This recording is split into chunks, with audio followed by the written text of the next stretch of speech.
Hai semua, Indonesia saat ini menjadi sorotan dunia berkat komoditas nikelnya. Pada tahun 2014, nilai ekspor nikel Indonesia hanya sekitar 7 triliun rupiah atau setara dengan 1,1 miliar US dollar. Namun, pada tahun 2022, nilai ini melonjak pesat hingga mencapai sekitar 33,8 miliar US dollar atau setara dengan 510 triliun rupiah. Lonjakan ini tak lepas dari kerjasama erat Indonesia dan Tiongkok yang turut mengubah dinamika pasar nikel global dan bahkan menyebabkan harga nikel menurun mendekati level terendah dalam 3 tahun terakhir. Hal ini mengundang pertanyaan, bagaimana Indonesia mendapatkan keuntungan dari kerjasama tersebut di tengah penurunan harga nikel? Bagaimana kisah selanjutnya? Simak video ini hingga akhir. Namun sebelum melanjutkan, jangan lupa untuk subscribe terlebih dahulu channel ini agar tak ketinggalan info menarik lainnya. Pentingnya nikel bagi industri global membuat Indonesia memainkan peran vital dalam rantai pasokan. Nikel dikenal sebagai bahan yang tahan karat, sehingga sangat dibutuhkan dalam berbagai sektor, mulai dari elektronik, penerbangan, otomotif, hingga barang rumah tangga seperti peralatan dapur.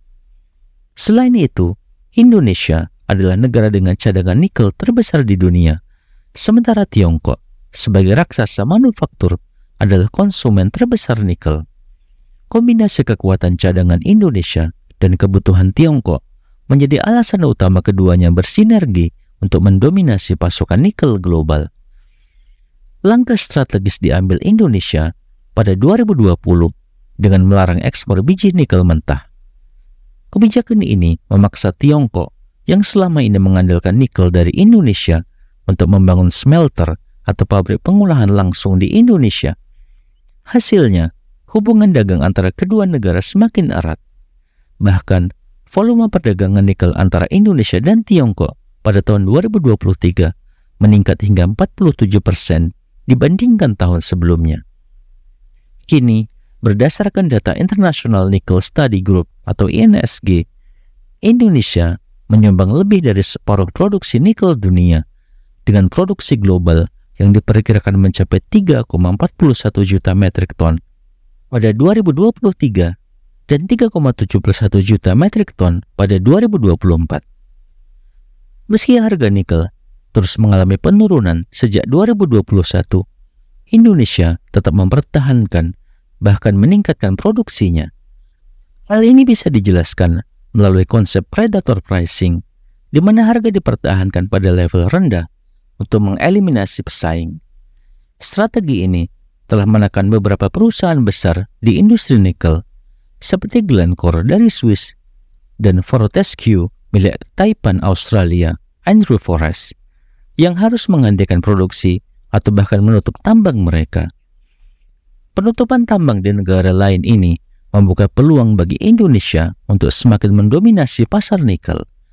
Pada akhirnya, saat pasokan nikel global menurun, harga nikel akan naik kembali dan Indonesia akan berada di posisi yang kuat untuk mengontrol harga. Indonesia juga menawarkan daya tarik besar bagi investor untuk membangun smelter nikel yang sangat penting untuk meningkatkan nilai tambah produk. Selain cadangan nikel yang melimpah, dukungan pemerintah dalam bentuk kebijakan larangan ekspor biji nikel, biaya tenaga kerja yang relatif rendah, serta lingkungan investasi yang kondusif membuat Indonesia menjadi tujuan utama investasi smelter. Hasilnya, jumlah smelter nikel di Indonesia meningkat drastis dari hanya 27 unit pada 2018 menjadi 116 unit pada 2023, baik yang sudah beroperasi dalam tahap konstruksi maupun yang sedang direncanakan. Pendapatan dari sektor nikel di Indonesia terus meningkat meskipun harga nikel global turun. Ini karena Indonesia tidak lagi mengandalkan ekspor biji mentah, melainkan produk turunan nikel seperti NPI, ferronikel, nikel sulfat, hingga stainless steel. Produk-produk turunan ini memiliki nilai tambah lebih tinggi, sehingga mampu meningkatkan pendapatan ekspor nikel Indonesia secara signifikan. Hal ini juga membuat Uni Eropa sempat menggugat Indonesia di WTO karena mereka menyadari bahwa langkah-langkah strategis Indonesia ini bisa menjadikan Indonesia sebagai pemain dominan di pasar nikel global. Dengan berfokus pada pengolahan dan memproduksi produk nikel bernilai tambah tinggi di dalam negeri, Indonesia telah menunjukkan keseriusannya dalam menguasai rantai pasokan nikel dunia. Langkah ini tidak hanya membantu ekonomi Indonesia untuk tumbuh lebih stabil, tapi juga mengurangi ketergantungan pada ekspor mentah.